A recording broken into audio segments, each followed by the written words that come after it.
नमस्कार मंडळी, तुमचं अदिती किचनमध्ये मनापासून स्वागत आहे। अशी नाश्त्यासाठी खास तुमच्यासाठी मी सुशीला घेऊन आलेली आहे। अगदी कमी साहित्यात आणि झटपट तयार होणे, चव एकदम परफेक्ट, खायला तर अप्रतिम लागते। नवीन असाल तर आपल्या अदिती चॅनलला सबस्क्राईब करा, बेल आयकॉनला क्लिक करा आणि व्हिडिओला शेअर करा, कॉमेंट करा। चला तर मग मी तुम्हाला रेसिपी सांगते। मी तो कोथिंबीर, कांदा, कढीपत्ता आणि लसूण घेतलेला आहे। पूर्ण साहित्य कट करून घेतलेलं आहे आणि इथं मुरमुरे पण छान प्रकारे आपले भिजून घेतलेले आहेत।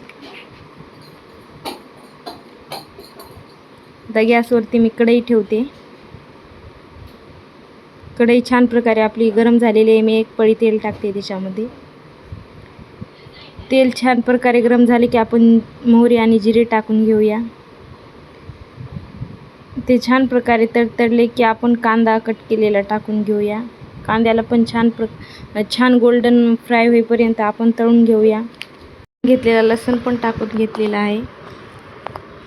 चवीपुरतं मीठ टाकते। मीठ थोडंच टाकायचं, मुरमुऱ्याला अगोदरच मीठ असतं।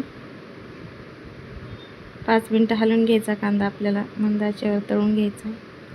कढीपत्ता टाकते। कढीपत्त्याने एकदम भारी स्वाद येतो।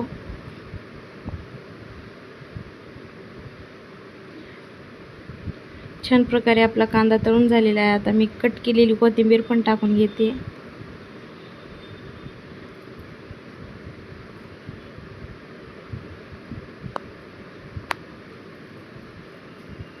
आता आपण मसाले टाकून घेऊया।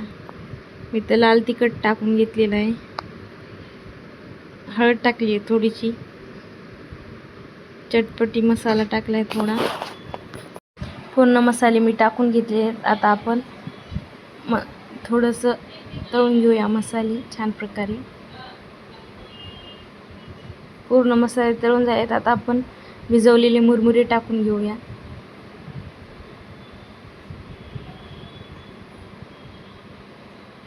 पाच मिनिटं मस्त असे फ्राय करून घेऊया आपण मुरमुरे।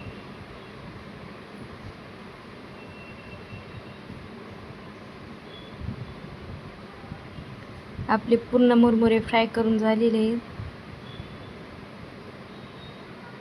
बघा किती मस्त झाले आहेत।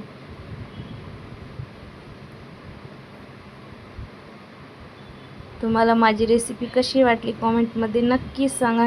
असेच नवीन व्हिडिओ पाहण्यासाठी चॅनलला सबस्क्राईब करा। तोपर्यंत बाय।